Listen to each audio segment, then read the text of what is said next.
comme nous vous l'avons promis, mesdames, messieurs, nous allons continuer pendant cette période-là par parler de la conférence nationale. Quel rôle les syndicats ont-ils joué avant et pendant la conférence nationale? Pour en parler, pour parler de quelques souvenirs, nous avons invité pour vous Dieudonné Lokossou. Il est ancien secrétaire général de la Confédération des syndicats autonomes du Bénin. Monsieur Dieudonné Lokossou, bonjour. Bonjour, monsieur le journaliste. Merci d'avoir accepté notre invitation. La conférence nationale, quand on en parle, quels sont les souvenirs que vous reviennent à l'esprit? Bon, mais d'abord, je voudrais vous remercier pour m'avoir invité directement pour la première fois sur votre plateau. Donc, comme c'est la première fois que je suis dans la maison, je voudrais souhaiter à tous les journalistes et animateurs de Eden TV et Diaspora FM, sentiments de meilleurs vœux, merci beaucoup, de paix profonde pour vous et votre famille. Ensuite, je n'oublie pas vos nombreux téléspectateurs et téléspectatrices. Donc, voilà ce que je voudrais dire d'abord. Merci beaucoup. Maintenant, s'agissant de la conférence nationale, vous allez me permettre de commencer par citer Machiavel, qui résumait le talon d'Achille des régimes totalitaires en ces termes. Le prince qui a l'ensemble de sa population pour ennemi ne sera jamais en sécurité. Plus grande est sa cruauté, plus faible devient son régime. Alors, on était pratiquement dans ce cas. Et disons qu'au début de la Révolution, le 26 octobre 1972, le président feu Mathieu Kérékou, paix à son âme, avait constitué son gouvernement avec 12 ministres. Donc le tout allait bien, mais quand les politiciens, les civils ont pris d'assaut ce régime, les problèmes ont commencé par se durcir. On a muselé les libertés, toutes les libertés. La liberté syndicale, c'était la pensée unique.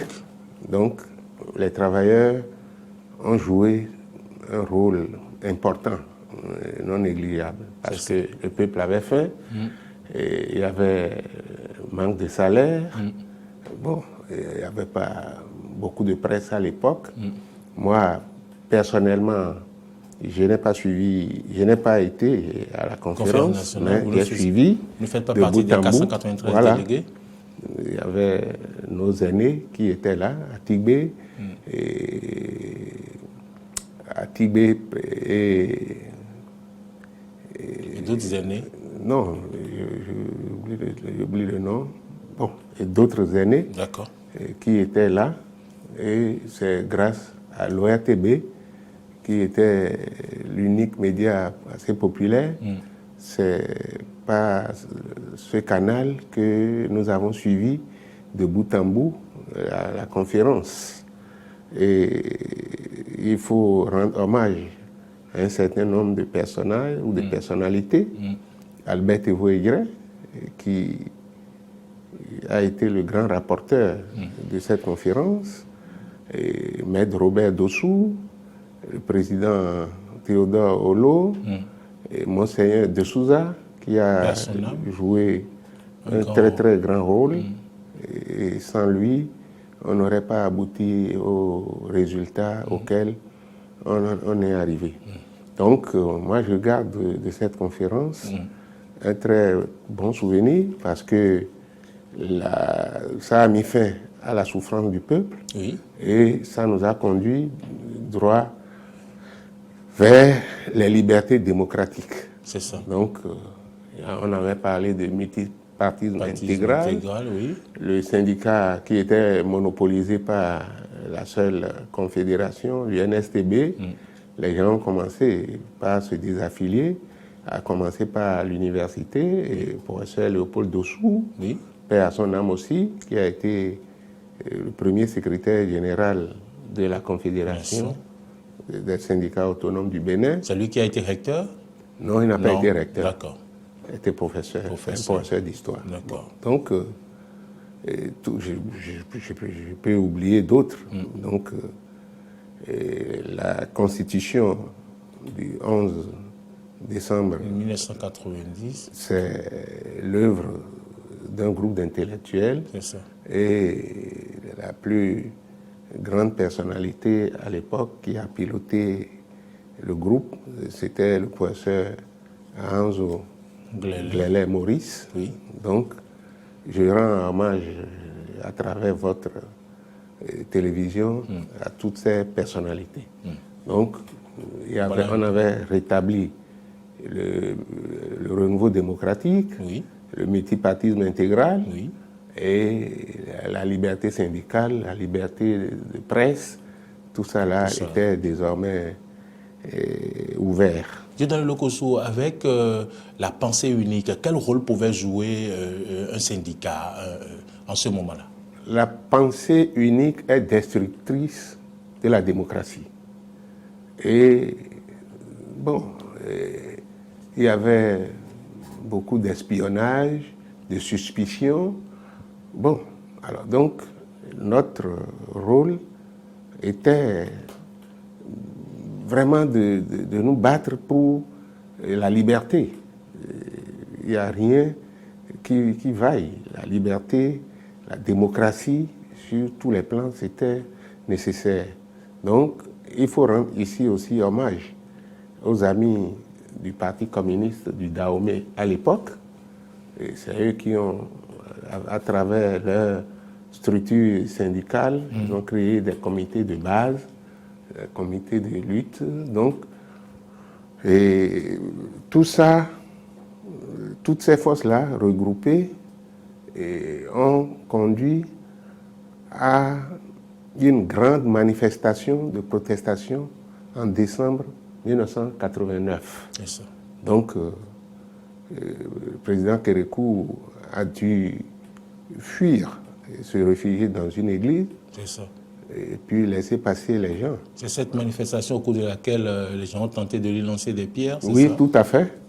Donc, à travers d'abord le monde entier, les syndicalistes ont toujours joué un rôle moteur. Est-ce que vous pensez que c'est cette manifestation qui a été le tournant de cette réflexion ou de cette décision qui a abouti à la conférence nationale? Puisque quelques mois après, en février, on a dû réunir la conférence nationale. Et ça a été tout un processus. C'est ça. Donc les débats ont été très houleux. Houleux, oui. Et puis personne ne pensait que le président pouvait céder à la pression populaire.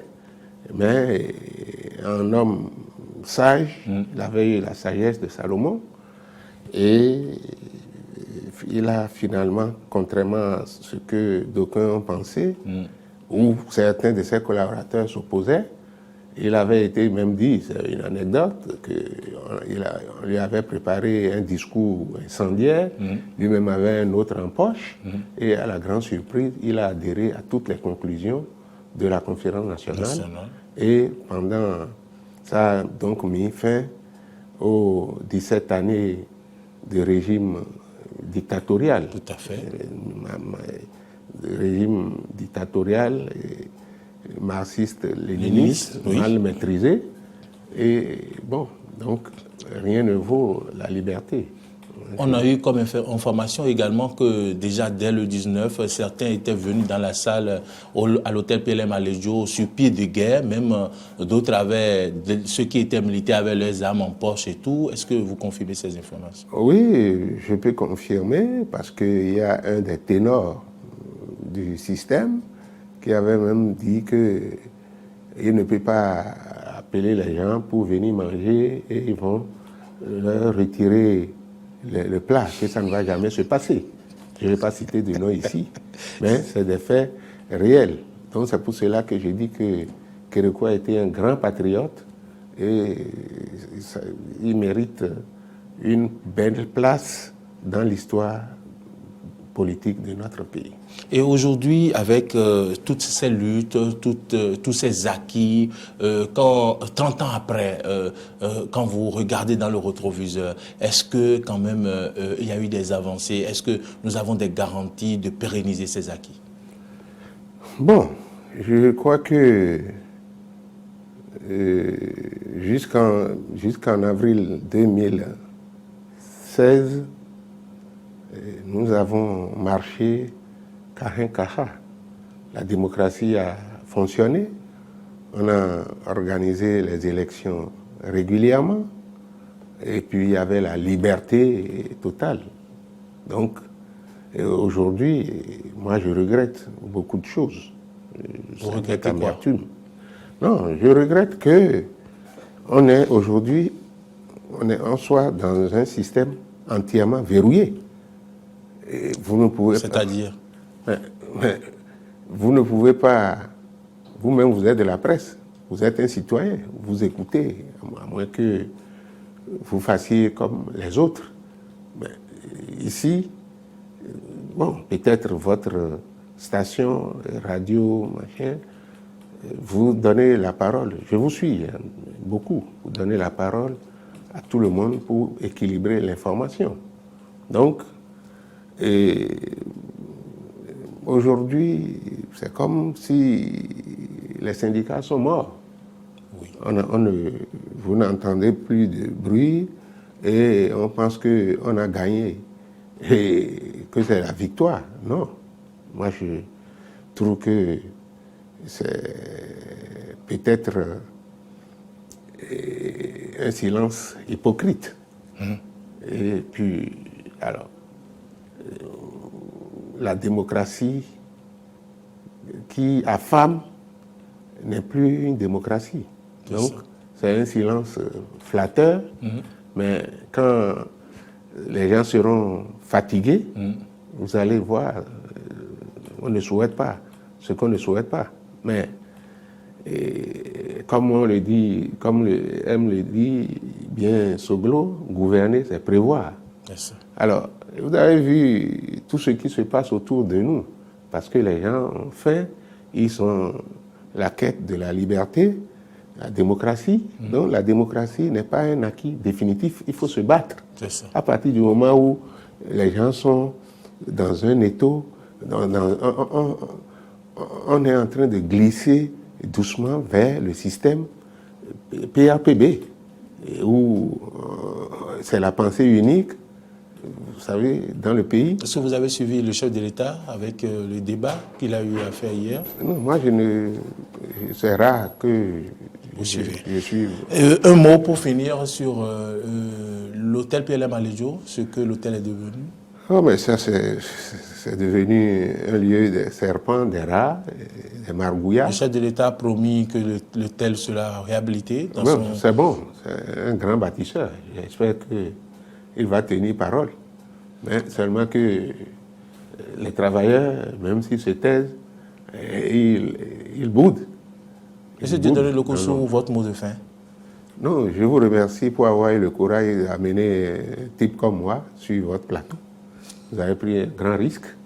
Je vous remercie et c'est avec plaisir que j'ai prêté attention à toutes et donné les réponses appropriées à toutes vos préoccupations. Merci beaucoup Dieudonné Lokossou. Mesdames, Messieurs, nous avons reçu aujourd'hui sur Face à Face Monsieur Dieudonné Lokossou, ancien secrétaire général de la Confédération des syndicats autonomes du Bénin. Il a opiné sur les souvenirs de la conférence nationale, le rôle des syndicalistes avant et pendant. Et merci à toutes et à tous de nous avoir suivis. Nous vous laissons le plateau en compagnie de Natacha Kofi.